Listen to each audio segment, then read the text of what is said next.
자연과학자도 좀 쓸모가 있네요, 그죠? 예. 성경이 자연과학부터 대답을 하고 있다. 이런 거 늘 보고 있었던 건데 참 새롭죠, 여러분?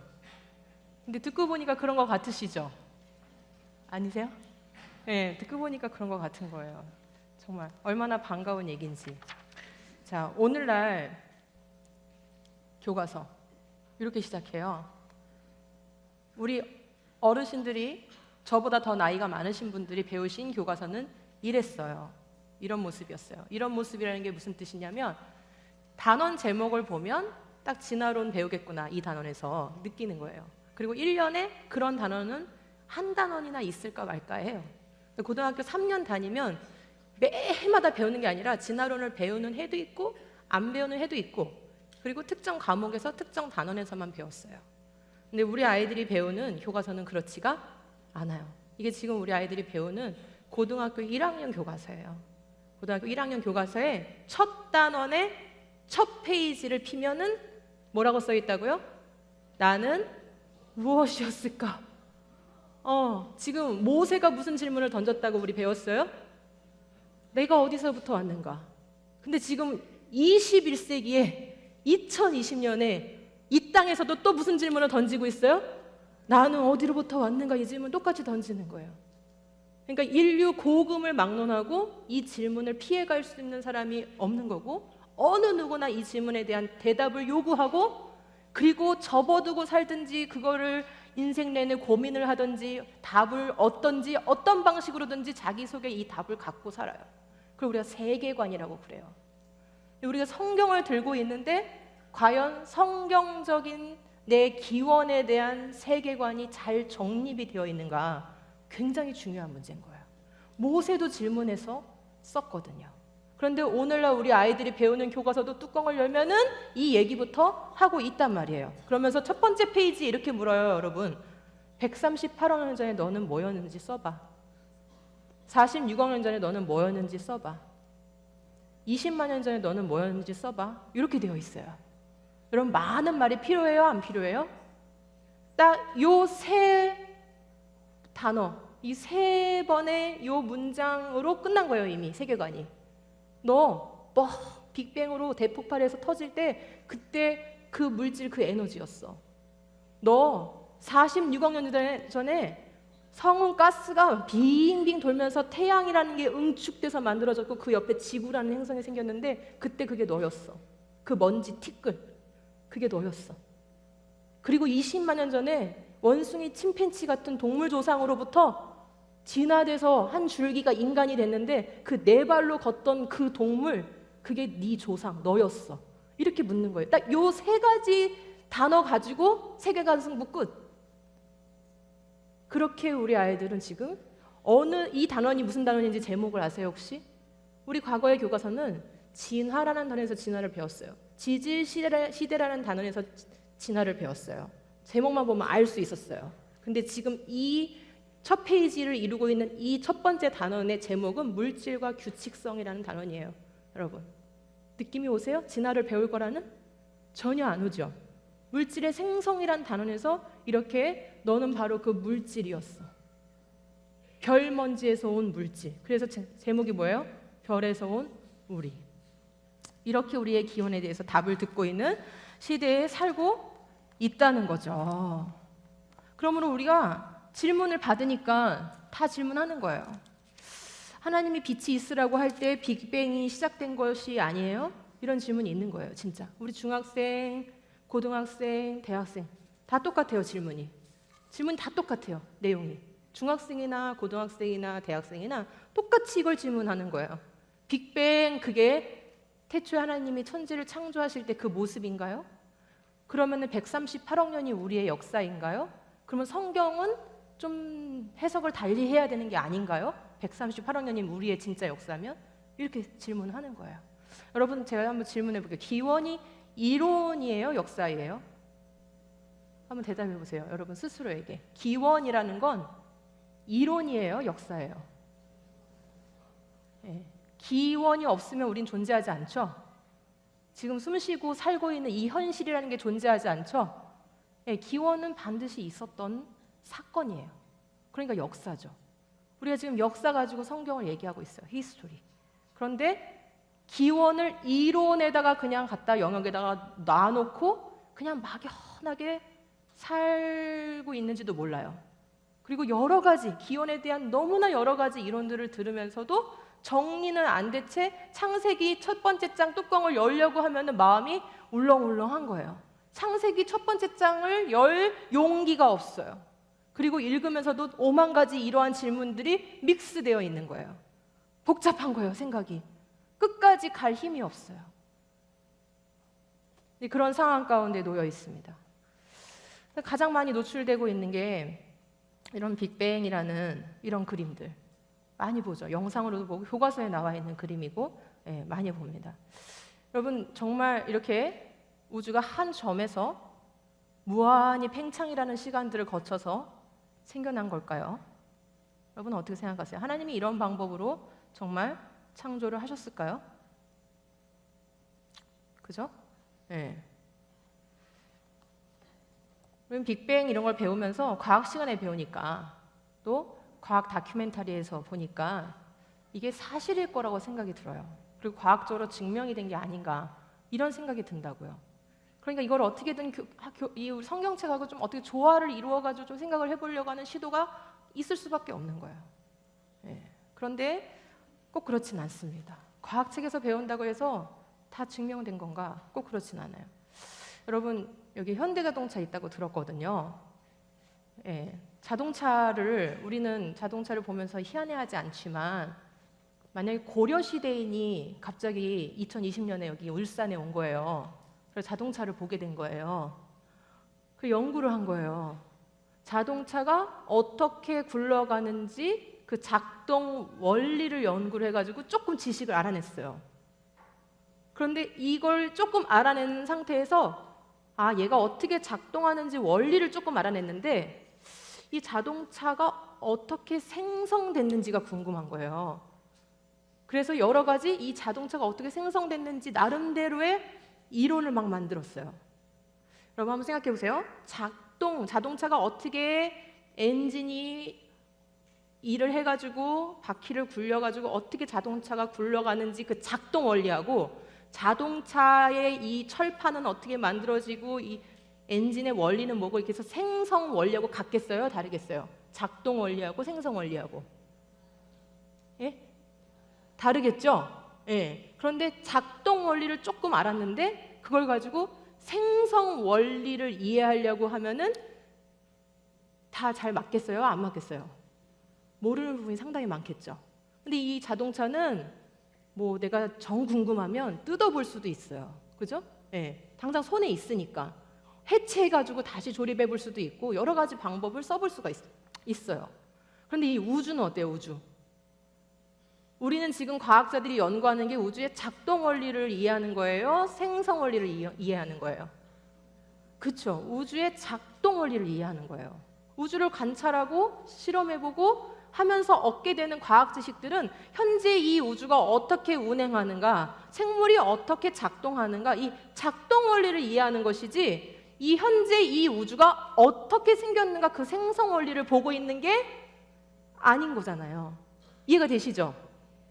그런데 작동 원리를 조금 이해했는데 그 작동 원리를 가지고 생성 원리를 말하려고 하니까 많은 이론이 만들어질 수밖에 없는 거예요. 자, 그럼 다시 한번 물어볼게요. 기원은 이론이에요? 역사예요? 사실 사건이에요. 그죠? 그런데 과학자들은 작동 원리를 가지고 생성 원리라는 것을 알고자 하는 여러 가지 이론들을 만들고 있어요. 그러면 이 이론이 정답이겠습니까? 어떻게 생각하세요?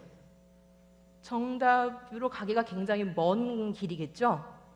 여러 가지 내가 경험하지 못하고 관찰하지 못하고 실험해보지 못하고 다시 부셔서 다시 조립해볼 수 없는 이 우주, 지구, 생명이라는 이 대상에 대해서 여러 가지 시나리오를 만들어 보는 것뿐이에요. 빅뱅이 어떻게 나왔냐면 그렇게 나온 거예요. 아인슈타인이라는 사람이 중력에 대해서 이해를 하면서 일반 상대성 이론이라는 중력을 이해한 식을 만들었어요. 그래서 이 우주를 작동하고 있는 원리 중에 하나인 중력이라는 원리를 알게 되고 그 원리가 어떻게 작동하는지를 이해해서 식으로 만든 거예요. 이건 작동 원리인 거죠. 우주의 작동 원리. 그런데 이걸 가지고 생성 원리를 이해하고 싶은 과학자들이 생긴 거예요. 그러다 보니까 보지도 않았고 실험도 다시 할 수 없고 우주를 해체해 볼 수도 없고 다시 조립할 수도 없는 이 우주의 생성 원리를 요 중력 법칙을 가지고 연구를 하려 보니까 그냥은 안 돼요. 거기에 많은 가설과 가정들을 집어넣어야만 어떻게 우주가 생겼나 생성 원리를 말할 수 있는데, 그거는 어떨 때야만 유효한 거냐면 그 과학자들이 어떤 집어넣은 가정들, 내가 경험해보지 못했던 것에 대한 그런 가정들을 집어넣었을 때만 그 이론이 유효한 거예요. 근데 그 가정들이 맞지 않으면 그 이론들은 다 사실이 될 수가 없는 거예요. 자, 빅뱅이 다 잘 설명을 하는 것 같지만 설명하지 못하는 것들이 굉장히 많아요. 제가 시간이 많지 않기 때문에 자세한 얘기들을 다 할 수 없고 아주 특정한 부분들만 좀 건드리려고 해요. 여러분, 빅뱅이 다 설명하는 것 같은데 설명을 못하는 일이 생기면, 자, 가정에 의해서 이론을 만들었다 그랬죠? 굉장히 중요한 말이에요. 가정에 의해서 이론을 만들었고 그 앞에는 생성을 말하고 싶은데 생성은 본 적도 없고 실험도 할 수 없으니까 우주의 작동 원리를 조금 이해한 거 가지고 생성 원리를 말하려고 하는 거라 그랬어요. 그런 시도라 그랬어요. 근데 이런 가정, 빅뱅이 세운 이런 가정들을 다 받아들인다고 해도 빅뱅이 설명을 하지 못하는, 절대 설명할 수가 없는 그런 현상들이 생겨요. 그러면 어떻게 할까요? 이 빅뱅을. 우리가 우주 생성 원리를 잘못 이해했네 하고 다 지워버리고 다시 우리 다른 이론을 만들자. 그러면 참 좋을 텐데 그러지를 않고 가정들을 막 넣어가지고 이렇게 생성되었을 거야 라는 이론을 만들어 놓고, 그리고 나서는 또 설명이 안 돼. 절대로 빅뱅으로 설명되지 않는 게 나오면 또 가설을 세워요. 이래서 이랬을 거야 하고 또 가설을 세워요. 이런 식으로 이론을 자꾸 가설로 보완하면서 지금의 100년 정도 동안 이 이론을 만들어 오고 있거든요. 그런데 그런 가설들을 그냥 다 받아들인다고 해도 이거 절대 이해할 수가 없는 현상이 있어요. 그게 뭐냐면 이 우주 공간이, 과학자들이 봤을 때 공간이 평평하다고 지금 보고 있어요. 공간이 평평해요. 우주 공간이 이렇게 플랫하다는 얘기가 아니라요. 우주의 이 공간이 중력에 의해서 휠 수가 있어요. 휘어질 수 있다. 이게 아인슈타인의 이론이에요. 그런데 이 휠 수가 있는데 이렇게도 저렇게도 휘어 있지 않고 곡률이 평평한 특성을 갖는다는 것을 알게 됐어요. 근데 문제는 빅뱅이 그럼 이걸 설명을 해내야 되잖아요. 정말 빅뱅으로 우주가 만들어졌다면 어떻게 해서 지금 우리가 보고 있는 이 우주가 어느 식으로도 휘어져 있지 않고 평평한가를 설명해낼 수 있어야 되잖아요. 그래서 설명을 해보려고 접근을 해보니까 어떤 결론이 나왔냐면은 우주가 빅뱅으로 시작했다라고 가정을 하고서는 보니까 우주 그 빅뱅 초기에 100만 분의 1초일 때 1세제곱센티미터라는 이 공간 안에, 1세제곱센티미터라는 이 공간 안에 밀도가, 질량이, 물질이 딱 요만큼 있어야 되는 거예요. 한번 읽어보세요, 여러분. 우리가 아는 숫자의 그 수개념을 넘어가죠? 그냥 읽으면 돼요. 447, 225, 917, 218, 507, 402, 284, 016 그럼 딱 1세제곱센티미터 안에 딱 정확하게 이만큼의 질량이 딱 있어야만 현재 우리가 보는 이 우주를 설명할 수 있다는 것을 알게 됐어요. 그런데 만약에 그러면은 그때 당시에 빅뱅으로 시작했다 치고 그리고 나서 곧바로 만약에 밀도가 이만큼이었으면, 자, 위에 숫자하고 아래 숫자하고 뭐가 틀린지 빨리 찾아보세요. 빠르시다. 뒤에 6이냐 7이냐만 달라졌죠? 이 엄청난 숫자의 끝에 6이냐 7이냐 이 1g 그 차이가 절대 허용이 안 된다는 것을 알게 됐어요. 이 정도면 어때야 돼요, 여러분? 와, 어떻게 그냥 우연히 저절로 만들어진 우주가 이 값을 딱 맞출 수가 있어. 그런 일은 있을 수가 없겠다. 이 정도면 정확하게 그 값을 딱 맞춘 설계 아니야, 설계? 이래야 되잖아요. 근데 설계란 말을 무신론 과학자들은 절대 쓰고 싶지가 않은 거예요. 그래서 이걸 뭐라 부르냐면은 미세 조정이라 불러요. 우주는 미세 조정되어 있다는 거예요. 뭐가 미세 조정 시켰는지는 모르지만 그렇게 되어 있는 것 같다는 거예요. 이게 어느 정도의 정밀도냐면 지구에 있는 모든 모래를 다 긁어 모아 볼까요? 자, 긁어 모았어요? 예, 그러면 10에 한 20승계 정도의 모래가 돼요. 자, 그 모래알 엄청나겠죠? 예, 그 모래알 중에 딱 하나를 넣어도 안 되고 빼도 안 되는 정도의 정밀도예요. 누가 그걸 맞췄냐 이 말이죠. 그렇게 해서 왜 이렇게 우주가 평평한 우주를 만들어냈냐 이 말이죠. 곡률이 없는 우주. 대답할 수가 없는 거예요. 근데 과학자들한테, 빅뱅을 말하는 과학자들한테 자기들도 알고 있어요. 이 문제를 우리가 대답하지 못하고 있다는 거를. 그래서 왜 이게 가능한가라고 질문하면 뭐라고 하는지 아세요? 여러분? 모래 하나를 정확하게 빨간 색깔 칠해가지고, 빨간색은 안 되겠네요. 내 이름을 쓴 거예요. 그 모래에다 조그맣게. 그래가지고 그 10에 20승계의 모래 더미에다가 넣어놓고 친구 보고 딱 하나를 찾으라고 그랬어요? 못 찾겠죠? 한 번엔 절대 못 찾겠죠? 예, 그런 일이에요. 이게 지금 그렇게 어려운 일이에요. 그런데 친구 보고 무 한 번 뽑으라 그러면 어떻게 했어요? 무 한 번 뽑아. 무 한 번 뽑으면은 그 중에 한 번은 내 이름이 써 있는 모래알을 한 번은 짚겠죠? 이 사람들이 그렇게 가는 거예요. 그래서 빅뱅을 주장하는 과학자들은 지금 이제 뭐라고 얘기하고 있냐면 무 한 번의 빅뱅이 있었다는 거예요. 무 한 번의 빅뱅. 한 번의 빅뱅으로는 이런 정확한 값을 맞출 수가 없으니까 무 한 번의 빅뱅이 있다 보면 단 한 번의 빅뱅 정도에서는 이 값을 딱 맞추는 우주가 나올 수 있지 않겠는가. 그래서 나온 이론이 이름하여 뭐예요? 다중 우주론이라는 거예요. 무한개의 우주가 존재할 수 있다. 이런 지경이 되니까 빅뱅을 연구하는 그 핵심적인 위치에 있었던 슈타인하르트라는 과학자가 있는데 이 과학자가 이렇게 말했어요. 우리는 빅뱅이 우주의 시작인지 알지 못하며 이는 언제나 가설이었을 뿐입니다. 왜 이런 말을 했을까요? 빅뱅은 그냥 가설이에요, 여러분. 그러면서 이는 단지 팽창하는 우주의 시간을 거꾸로 돌렸을 때 아인슈타인의 이론에 따르면 하나의 점에서 시작되었을 것이라는 가설에 불과합니다.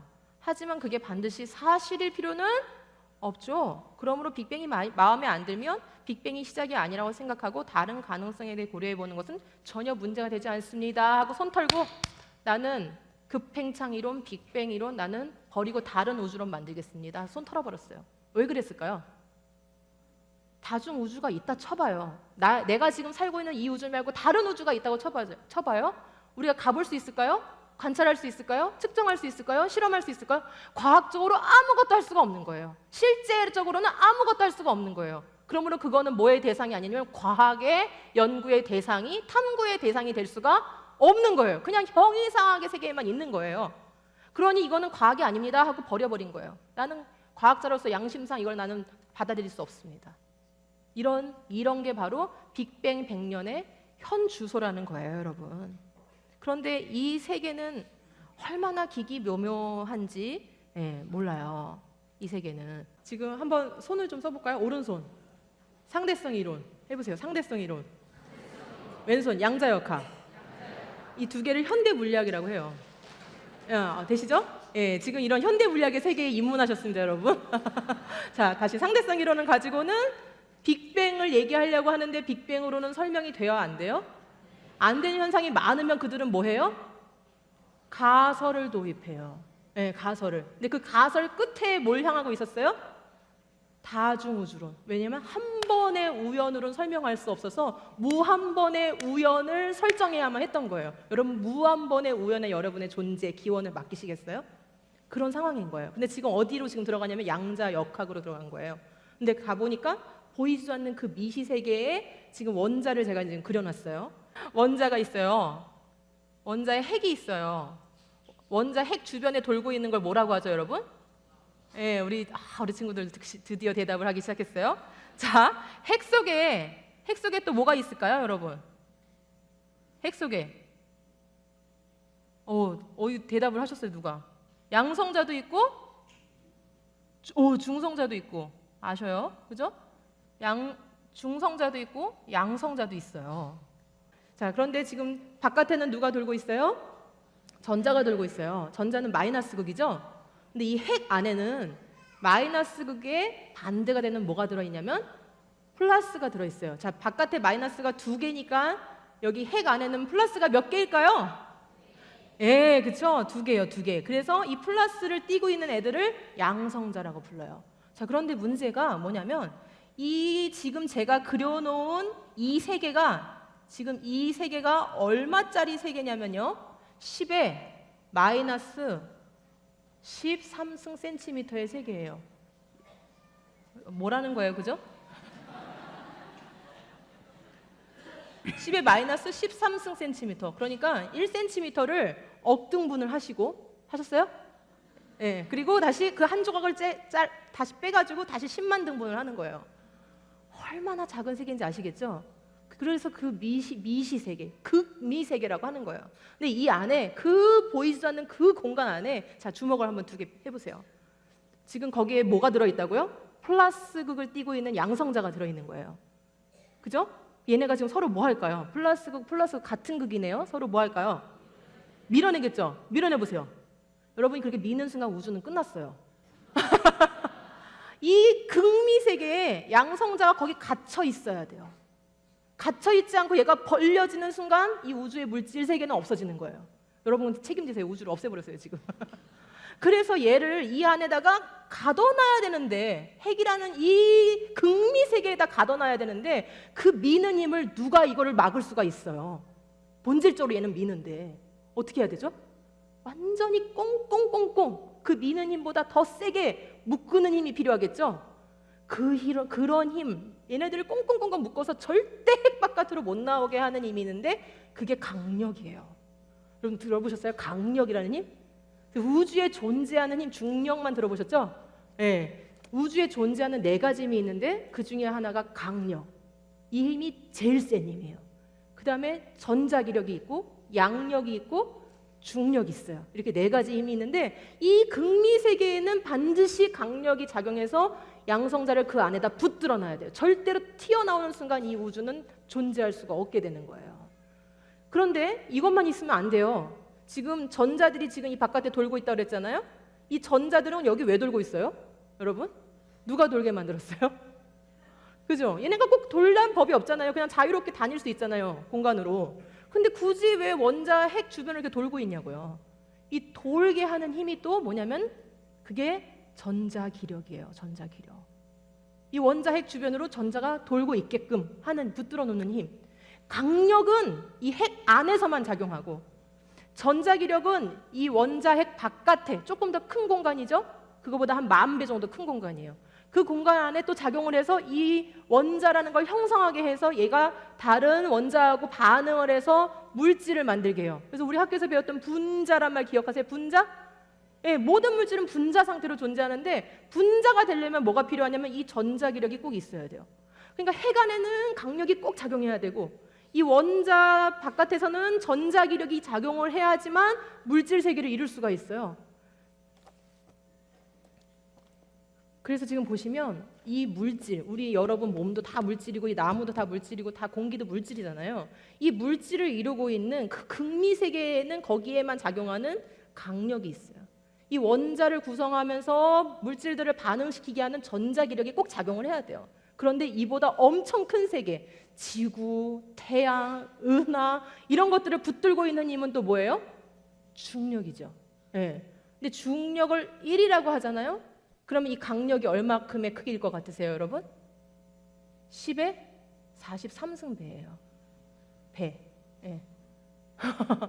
이렇게 큰 힘이에요, 여러분. 전자기력은 10의 41승배. 어마어마하죠?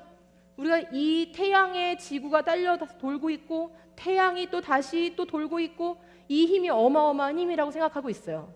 그런데 이 중력이 1이라면 이 물질 세계를 붙들고 있는 이 어마어마한 힘은 그거하고는 비교할 수가 없는 엄청난 힘이에요. 그런데 스티븐 호킹 같은 사람들이 뭐라고 얘기해요? 이런 얘기를 하는 거예요. 중력만 있으면 우주는 스스로 만들어질 수 있다는 거예요. 여러분 이제 이런 얘기를 들으시니까 어떠세요? 과거에는 대물리학자가 이런 얘기를 하면 우주가 스스로 셀프 크리에이션 됐나 봐. 우주가 스스로 하나님이 없어도 만들어질 수 있나 봐. 무슨 과학자들이 그런 원리를 발견했나 봐 라는 생각이 들잖아요. 근데 지금 우리가 조금 이런 얘기 조금 듣고 나서 이 말을 들으니까 어떠세요? 아니 우주의 중력은 그럼 어디서 나왔어? 그 중력은 그죠? 그리고 강력, 양력, 전자기력 그 극미 세계를 붙들고 있는 그 정말 신비로운 그 힘들은 도대체 어디서 나왔어? 그런 거 설명 못하면서 우주가 스스로 만들어졌다고? 어떻게? 이렇게 질문하면 또 뭐라고 대답하냐면은 10의 500승계의 우주가 있으면 가능합니다 이러는 거예요. 또 뭘 얘기하고 있어요? 또 다중우주론을 얘기하고 있어요. 그냥 무수한 우주가 존재한다는 거예요. 무수한 빅뱅이 존재했다는 거예요. 그럼 그 중에 한 우주에서는 이렇게 정교한 법칙이, 정교한 힘들이 작용하는 이런 우주가 하나쯤은 있을 수 있지 않냐 이거예요. 무한개의 우주가 있으면.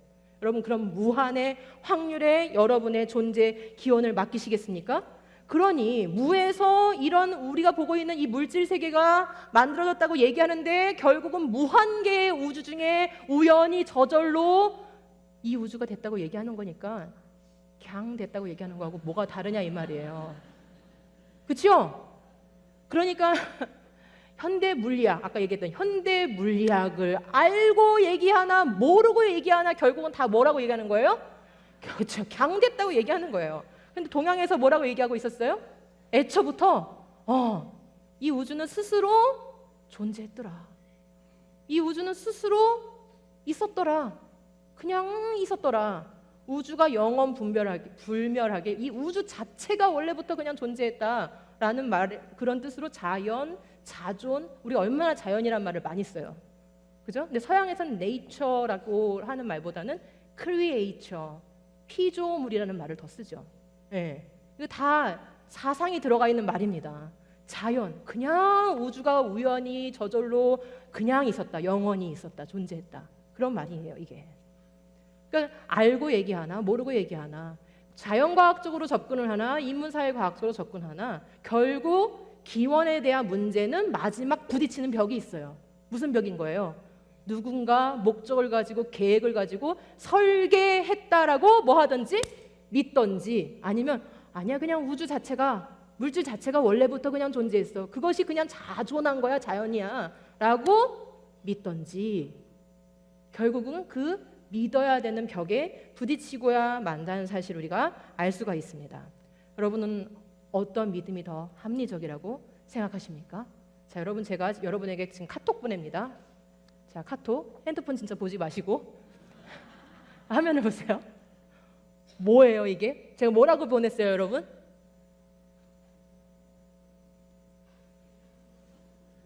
얼마큼의 시간을 드리면 맞추실 수 있으시겠어요? 만약에 원숭이 보고 여기 와가지고 이거를 하나씩 뽑아가지고 제가 원했던 그 문장을 만들려고 하면 얼마의 시간이 걸릴까요? 제가 원하는 여러분에게 보내는 메시지는 이거였어요. 네, 상상이 안 되시죠? 자, 제가 무슨 얘기하려고 하는 거냐면요, 지금 제가 정보란 얘기를 하려고 하는 거예요. 뭐요? 정보. 네. 정보는, 정보공학이 말하는 제1원리가 뭐냐면, 정보는 무작위적인 배열에 의해서 생성될 수 없다. 정보는 뭐의 산물이다? 지성의 산물이다. 인텔리전스가 있어야 된다는 거예요. 지성 없이는 정보를 만들 수가 없다는 거예요. 자, 그런데 제가 이거 보여드리려고 해요. 여러분, 이게 뭘 것 같으세요? 이게 바늘 끝에 붙어있는 대장균들이에요. 바늘 끝이에요, 저게 지금.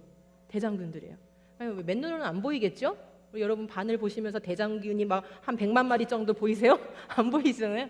그 대장균 한 마리에 들어있는 정보가 800만 개예요. 800만 개. 글씨가 까만색이 잘 안 보이니까 제가 말로 그냥 할게요. 800만 개.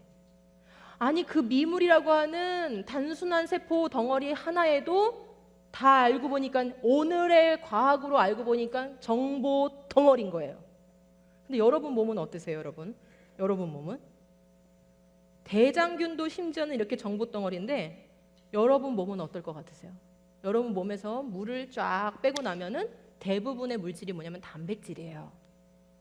근데 우리 몸을 이루고 있는 단백질만 10만 가지가 넘어요. 여러분 안 놀라시는데 집을 짓는데 벽돌을 10만 종류로 짓는다고 생각해 보세요. 아이들한테 레고 블럭을 사주는데 종류가 10만 가지짜리 레고 블럭을 사주면서 네 마음대로 창의적으로 집을 지어봐라, 대신에 10만 가지를 다 써야 돼 라고 한다고 생각해 보세요. 여러분 어렵죠? 그 설계도가 얼마나 복잡할지 이해가 되세요? 이해가 잘 안 돼요. 이 10만 가지의 그 부품을 만들어서 그 부품으로 우리 몸을 만든 거예요. 그런데 그러려면 설계도가 필요하겠죠? 그 설계도를 이름하여 뭐라고 해요?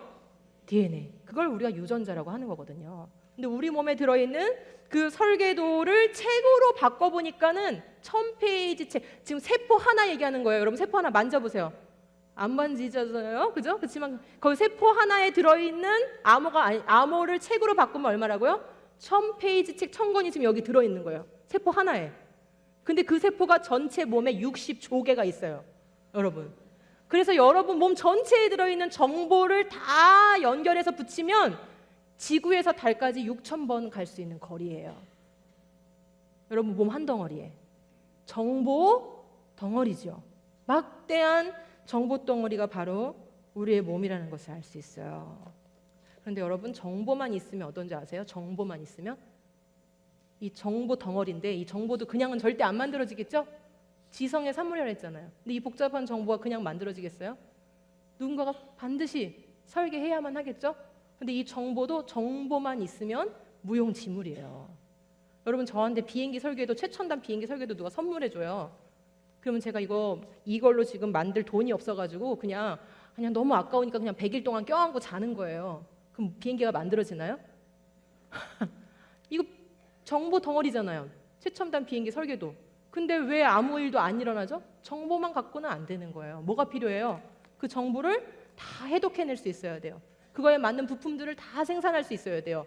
거기서 안 끝나요. 그걸 또 완벽하게 조립할 수 있어야 돼요. 그걸 또 운행할 수 있어야 돼요. 그 모든 게 다 갖춰지지 않으면은 비행기 한 대가 운행이 안 되는 거예요.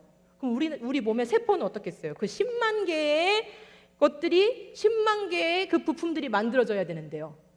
예? 세포 하나에서. 그러니까 정보만은 안 되는 거예요. 정보는 이 핵 속에 보관되어 있고 필요할 때마다 이 정보가 공장으로 가요. 그러면 해독을 해요. 다 그 정보가 뭔지 손톱 만드는 정보, 머리카락 만드는 정보, 인슐린 만드는 정보 다 해독을 해요. 해독을 한 것을 가지고 단백질을 만들어요. 그럼 만들면 거기서 안 끝나요. 어떻게 해야 돼요? 필요한 곳으로 보내줘야 되죠. 손톱은 손톱에게, 머리카락은 머리카락에 다 보내줘야 되잖아요. 정확하게 포장해가지고 정확하게 택배해가지고 딱 보내요. 이 모든 일 하려면 여러분 뭐가 필요하겠어요? 에너지가 엄청 필요하겠죠? 에너지 발전소도 있어요. 세포 안에. 하다 보면 쓰레기가 나오겠죠? 뭐 만들다 보면은 그 노폐물 처리도 할 줄 알아요. 근데 어떤 부품은 다시 재활용할 수 있는 것도 있겠죠? 이 세포 안에 재활용 장치도 다 들어있어요. 그리고 바깥에서 이런 재료들이 들어오고 나가고 할 때 어떤 건 들어와야 되는지, 어떤 건 내 몸에 해로우니까 들어오면 안 되는지 이런 거 다 세포벽이 다 감지해낼 수 있어요. 정확한 곳으로 운반을 해야 되니까 물류 시스템, 택배 시스템 다 있는 거예요. 서로 막 통신을 하는 거예요. 우린 모르는데. 세포 하나가 뭐와 같아요? 거대한 공업도시와 같아요. 정보도 막대한데 이 정보를 해독해내고 실행해내는 이 시스템은 가히 현대 과학으로도 이 영역을, 보이지 않는 그 영역을 아직도 정복하려면 멀었어요. 여러분 우연히 저절로 가능할까요? 어떻게 생각하세요, 여러분? 우연히 저절로 가능할까요? 근데 이 세포들이 이렇게 많은 일을 하려면 뭐가 필요하냐면 바로 뭐가 필요하면 피가 필요해요. 이 세포가 다 산소와 영양분을 받아야지만 그게 다 운영이 되는 거예요. 그래서 우리 몸에는 끊임없이 혈액을 보내줘야 되는 거예요. 온몸으로. 그러기 위해서 하루에 몇 번씩이나 뛰냐면은 10만 번씩이나 심장이 뛰어요. 하루에. 끊임없이. 여러분 70년, 80년, 90년, 100년 사시는 동안 하루에 10만 번씩 계속 뛰어요. 그러면서 온몸에 피를 보내야 되니까 온몸에 뭐가 깔려 있을까요? 혈관이 깔려 있겠죠? 예, 그 혈관이 쭉 다 잡아서 연결하면은 길이가 얼마예요? 몸 하나에 들어있는 혈관이 지구 2바퀴 반이에요. 지금 아까 정보만 해도 지구에서 달까지 6,000번이랬어요. 혈관만 연결을 해도 지구 2바퀴 반이에요. 여러분 옆 사람이 어떻게 보이세요? 와 진짜 비싸겠다. 엄청 비싸겠다. 그런 생각이 드시죠? 예. 왜 이렇게 만들어졌냐 이 말이죠. 왜 이렇게?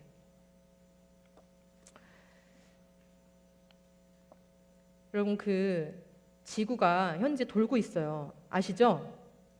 시속 얼마로 돌고 있냐면 1600으로 돌고 있어요. 자, 한번 손으로 움직여 보시죠. 자, 지구가 시속 1600km로 돌고 있어요. 근데 이렇게만 돌고 있지 않고 또 어떻게 하죠?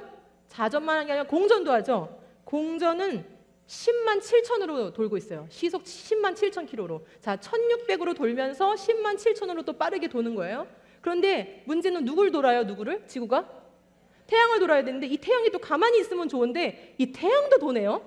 태양도 은하를 중심으로 돌아요. 80만 6천 킬로미터 시속. 자, 해보세요. 시작. 80만 6천 킬로로 돌고 있는 태양을 우리가 따라가면서 막 돌아요. 그런데 1600씩 돌면서 10만 7천으로 또 돌면서 86만으로 도는 애를 또 따라가야 돼요. 그런데 1년이 정확해요? 안 정확해요? 정확해요. 1초가 정확해요? 안 정확해요? 정확해요. 어떻게 된 거예요? 하나님이 중력이라는 걸 가지고 은하, 별, 행성 이런 것들을 운행하시는데 우리는 모르는데 그 엄청난 운행 법칙과 원리가 있는 거예요. 그래서 해마다 정확하게 때가 되면 그때가 돌아오는 거예요. 그렇게 정확하게 궤도 운동 하게 하셨어요. 이 속도 조금만 달라도, 우리 무게 조금만 달라도 이 모든 궤도 운동은 다 휘말려서 없어져 버리는 거예요. 우리 존재할 수가 없는 거예요. 자, 그럼 한번 제가 질문을 드려볼게요. 하나님께서 그래, 너희들이 그렇게 궁금해하니까 그래, 알겠어. 어떻게 지구가 1600으로 돌면서 어떻게 지구가 10만 7천으로 또 공전을 하는데 어떻게 태양이 86만으로 회전하고 있는데 걔를 그렇게 어떻게 따라갈 수 있는지 내가 다 물리식으로 써줄게. 다 물리식으로 써주고 수식으로 다 써줄게. 어떻게 평생 70년, 80년, 90년, 100년 동안 너의 심장이 하루에 10만 번씩 그렇게 규칙적으로 뛰면서도 이 심장이 지치지 않고 일할 수 있는지 내가 그 원리를 다 분자식으로 써줄게. 분자식으로. 어떻게 세포 하나에서 그 보이지도 않는 그 공간에서 10만 가지 단백질을 만들어낼 수 있는지 내가 그걸 다 화학식으로 다 적어줄게. 그래가지고 막 그걸 다 적은 거예요. 우주 운행의 원리와 생명체가 어떻게 작동하는지 그 원리와 세포들이 어떻게 기능하는지 그 원리를 다 수학식, 물리식, 화학식, 분자식으로 막 다 적으신 거예요. 그렇게 해가지고 우리에게 성경책을 만약에 주셨다면 여러분 그제서 만족하시겠죠? 아니 창조 증명해봐 이거 아닌 거예요 지금. 속마음이 창조 좀 증명해 주세요. 이거 아니에요. 그렇게 해주셨으면 너무나 만족스러우시겠죠? 만약에 그랬다면 어떻게 될까요? 성경책이 너무 무거워서 들고 다닐 수도 없어. 또 펼쳐서 읽어보려니까 아까 이과 설명에서 이과 손 드신 분들도 몇 명 안 되시는데 이해도 안 돼. 현대 물리학 다 동원해도 이해가 안 돼. 어떻게 하면 좋아요?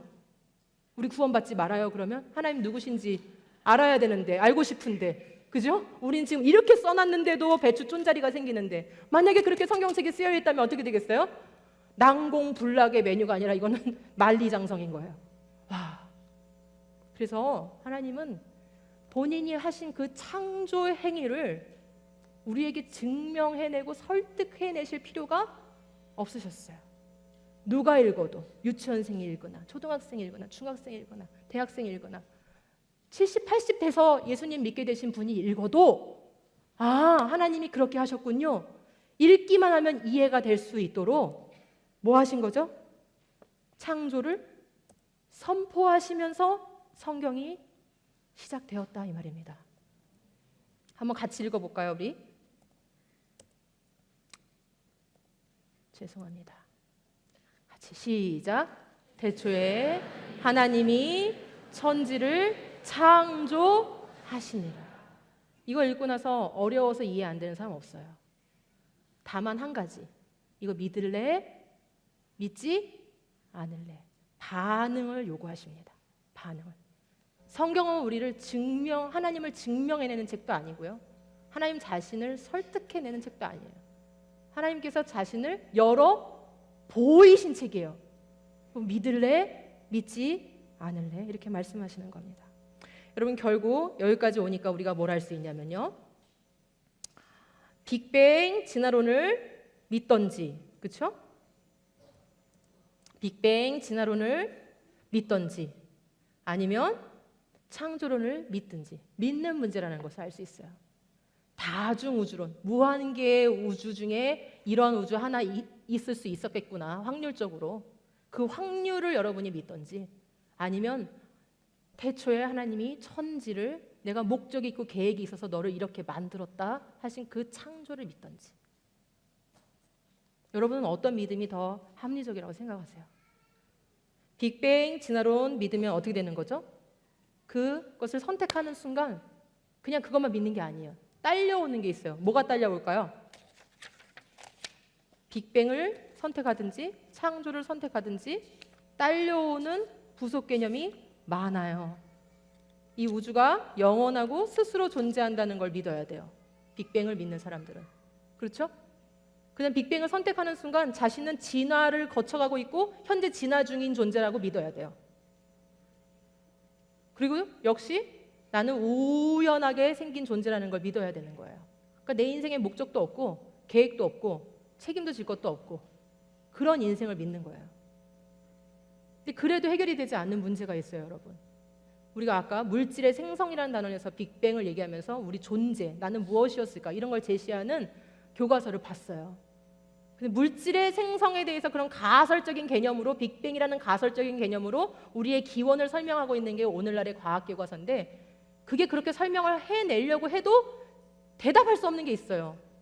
여러분, 물질은 가치를 만들 수 있습니까? 자, 물질은 가치를 만들 수 있나요? 물질은 가치를 만들지 못해요. 물질은 도덕을 만들지 못하죠. 물질은 물질이 왜 존재하는지를 규명해낼 수가 없어요. 그렇죠? 네. 이 나무 책상이 자신이 왜 이 나무 책상으로 만들어졌는지를 규명할 수 있나요? 못해요. 결국 물질은 스스로 궁극에 대해서 답해주지를 못해요. 그런데 그 물질을 연구하는 그 물질을 대상으로 하는 학문이 바로 과학이에요. 그러므로 과학은 궁극에 대해서 대답을 해줄 수가 없는 거예요. 그러니까 우리가 목매고 사는 가치들 있잖아요. 사랑, 영혼, 그렇죠? 의리, 정의, 양심, 도덕, 법 이런 것들, 가정, 우리 이런 거에 목숨 걸고 살잖아요. 우리가 목숨 걸고 사는 이 가치의 영역에 대해서는 이 물질 영역에서는 단 한마디도 해줄 수가 없는 거예요. 반대로 우리가 창조를 택할 경우에도 역시 딸려오는 개념이 있어요. 그래, 창조가 맞겠구나. 창조를 내가 받아들여야 되겠구나 하는 순간 뭐가 함께 따라오나요?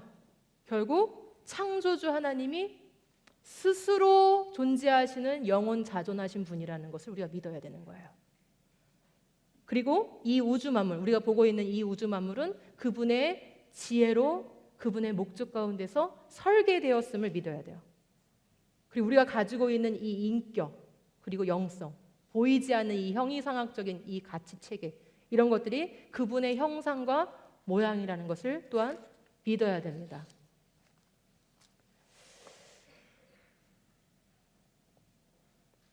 여러분, 누구나 단 하나의 세포로부터 시작이 됐거든요.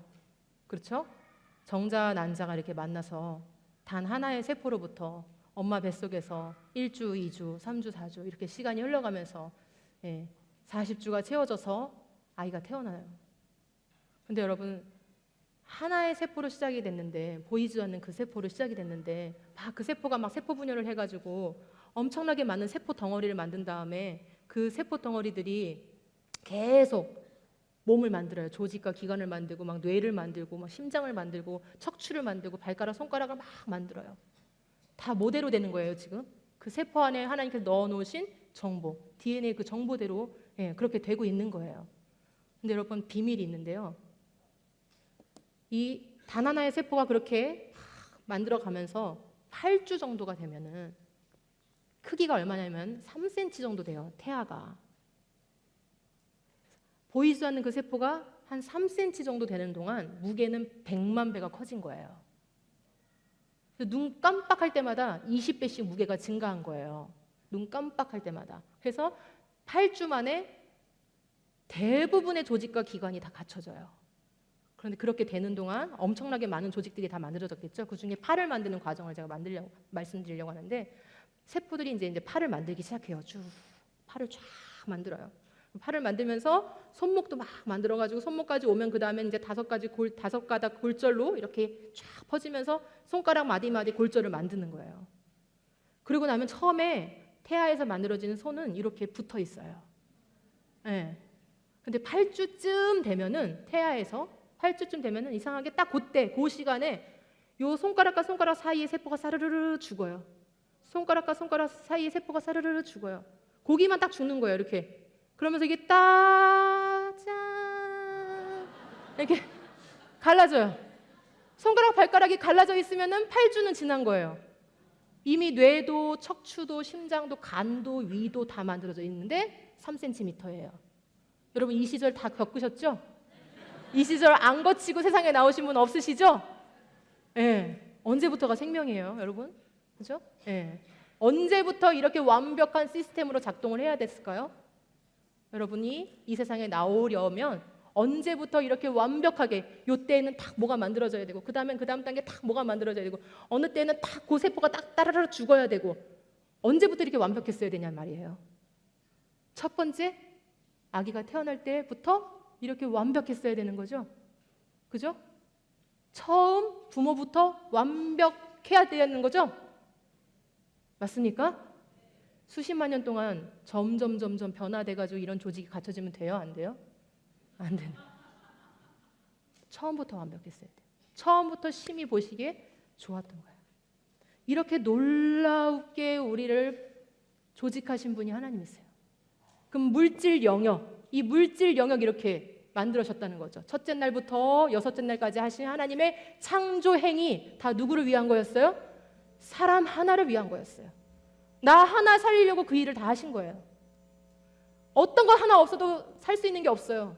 다 있어야 살 수 있어요. 태양도 지구도 물도 공기도. 그죠? 근데 피톨 하나도 다 있어야 살 수 있는 거예요. 그런데 이 엄청난 일을 왜 하셨냐 이 말이죠. 우리 아이들도 많이 질문했어요. 사람 왜 만드셨냐? 사람 지으신 이유가 뭐냐 이거예요. 그런데 왜 만드셨는데요? 이게 우리의 질문인 거예요. 이 부분이 누가 대답을 할 수 있는 부분일까요? 바로 이게 인문사회과학이 대답하는 부분인 거예요.